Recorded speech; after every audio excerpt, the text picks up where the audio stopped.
I love great conversations. Hi, my name is Angel Jones. Thank you for joining me on 12-minute convos where I help you create a brand of your own unique, real self. Listen in as I have conversations with amazing people from all over the world. Good night, Josh Miles. How are you going on this wonderful, beautiful night? I'm doing very well. How are you? I'm excellent, Josh. I'm excellent. I'm on the end of my miles right now for tonight.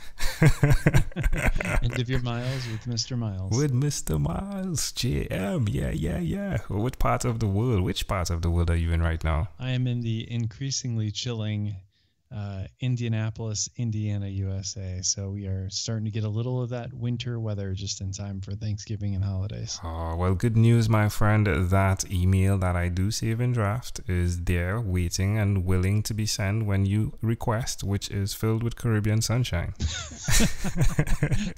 I will take that early and often. Love it. Well, hey, just do tell us, which of your talents is responsible for us connecting at this time? I think it was perhaps the podcast, Obsessed with Design. Yes, it was. Well, tell us what you share there, please. So Obsessed with Design is just a collection of interviews that I've done with anyone who has designer in their title. So my background is leaning towards the graphic design and branding universe, but we've had architects and interior designers and process designers, illustrators. It's just been awesome to talk to these different design professionals, some of them well-known and some of them not before the show. And just to kind of understand what makes them tick and to kind of see what their world's about, how, their origin story, how they got started and where they find inspiration. So they're really fun conversations. Yeah, definitely. Well, I love graphics and I love artwork. I have an appreciation for art, especially unique art, even your artwork on your podcast. Before we go on, could you explain that, please? the artwork on the podcast. Yeah, it looks like some if I had to put it together, yeah, it looks like a shield and then the mic is in there, but then there's a crown on the top of the shield.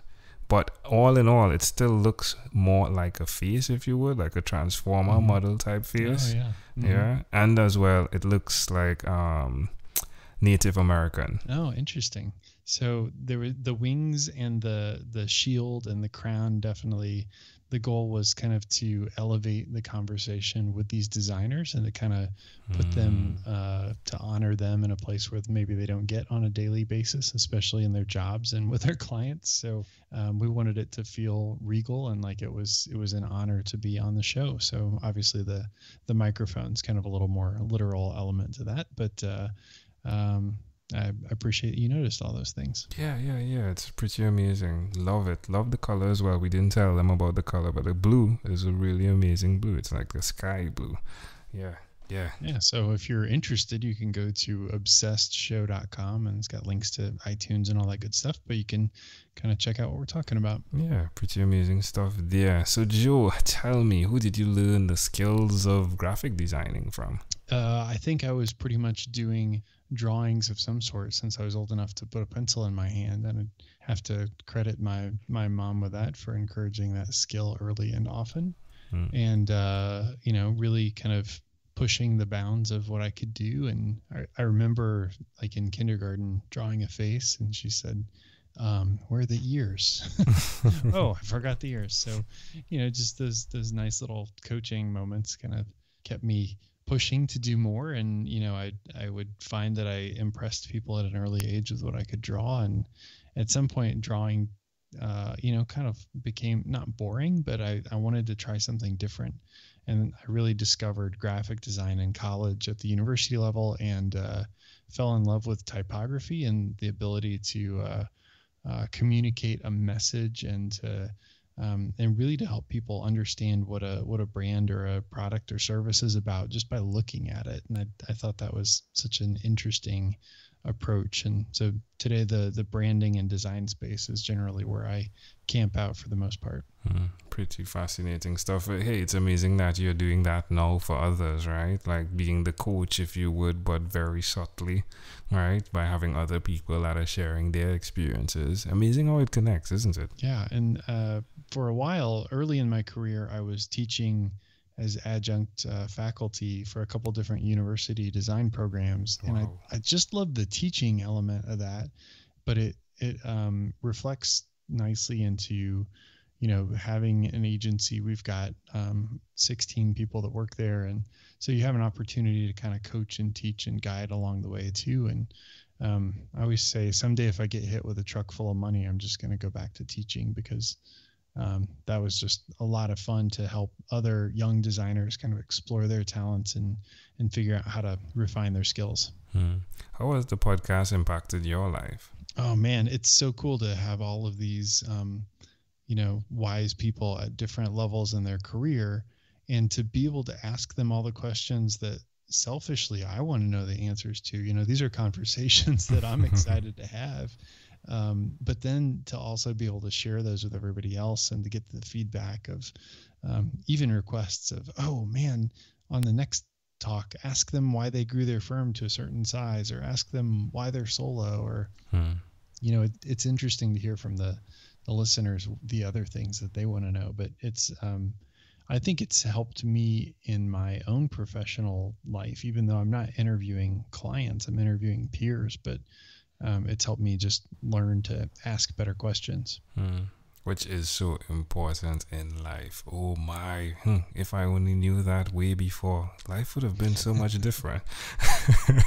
But just tell us one other thing that you've done consistently over the last 3 years. Well, maybe not 3 years, but I started a new diet and workout regimen about 2 years ago, and have dropped 30 pounds since then. And wow. You say this with the same tone you're speaking with. It's wow. 30 pounds. Wow. And it wasn't, it was mostly just going to a lower carb, lower sugar kind of eating regimen. I eat lots and lots of fat and a fair amount of protein and very little carbs, and just feel great and have more energy and much more likely to spring out of bed. Ketogenic. Sounds like ketogenic. Yeah. Oh, absolutely. Yeah. Absolutely ketogenic. Yeah. I was fascinated by ketogenic diet to the point of, no, this could never work. Like, this could not be healthy, right? Like, as soon as you said fats, right, it's like, no, it can be healthy, which speaks to branding, right? Oh, absolutely. And I think it matters, at least this is the story I tell myself, is that it matters where those fats come from. So knowing that it's not a highly processed or fried fat, that it's, something like avocado or even meat, that it's, coming from a clean source, I think matters. Yeah. We have amazing avocados in Trinidad. Well, the season just finished, so it's out of season, but they're doing huge amounts of imports from from what I think is Mexico.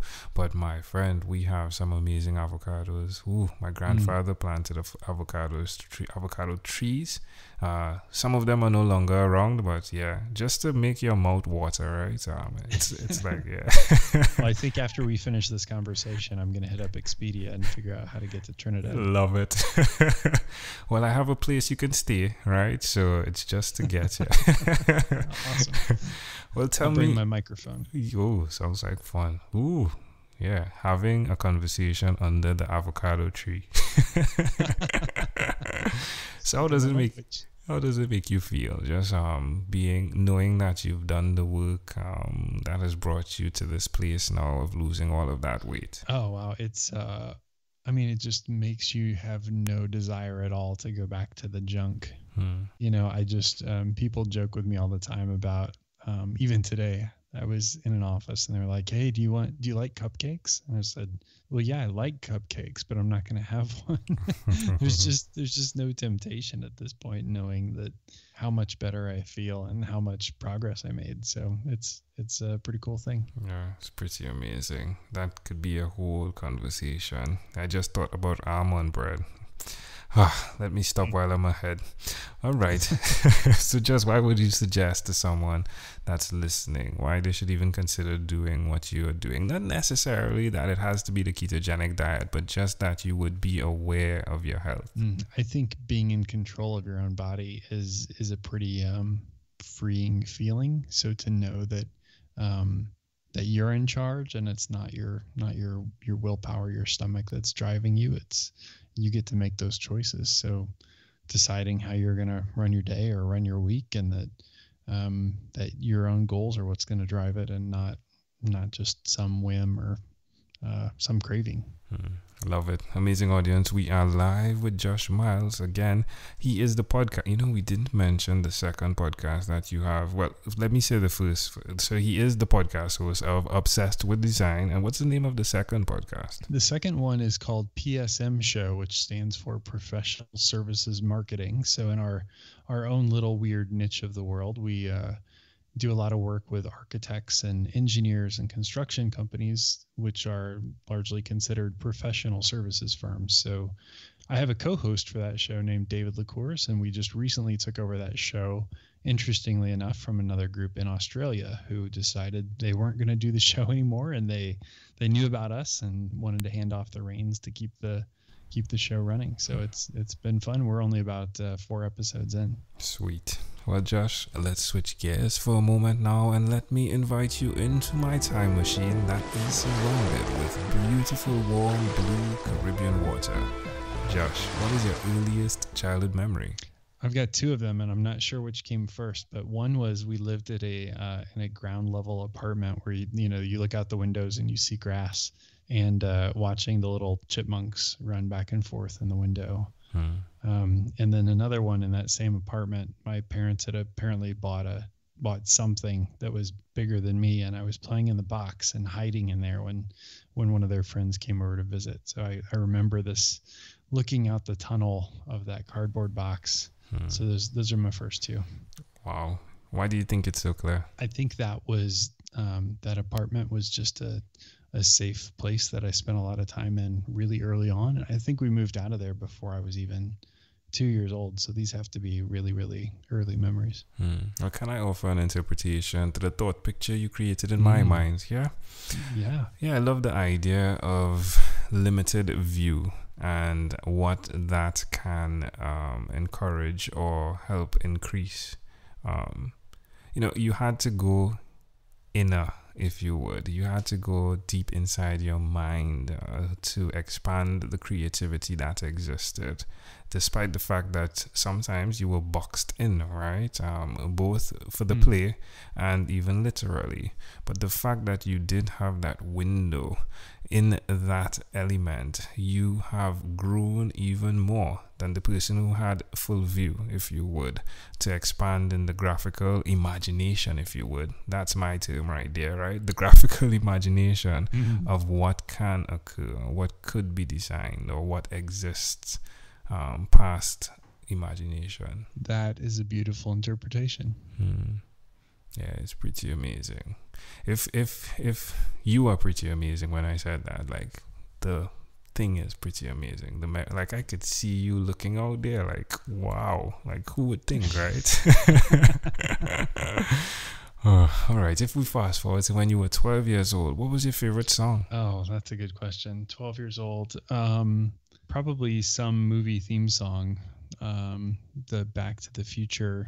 Yeah. Go Back in Time. That was maybe younger than 12. But it's the one that pops best out. I can do on short notice. Yeah, I do remember that song being stuck in my head. Yeah, it's cool. Yeah, definitely in the box. I could see you taking the time, Jade. That's amazing. All right, my friend. Well, we've arrived at our destination. But before we get off of this time machine, there's a small declaration form. So it's yes or no, possibly a bit more. We're going to move pretty quickly here. Are you ready, Josh? I'm ready. Josh, have you chosen someone to pass on your skills to? I have. Are you married? I am. Do you have children? 2. Do you believe in God? I do. Do you have an inner circle of friends? I do. Do you watch TV for more than 3 hours a day? No. How about 3 hours a week? Very rarely. What about screen time, the phone and of the computer? Is it more than 8 or less than 8 hours a day? No, definitely right up there. If you, Josh, had to share with us your own unique career statement, a statement that sums up who Josh Miles is, what would you say that is?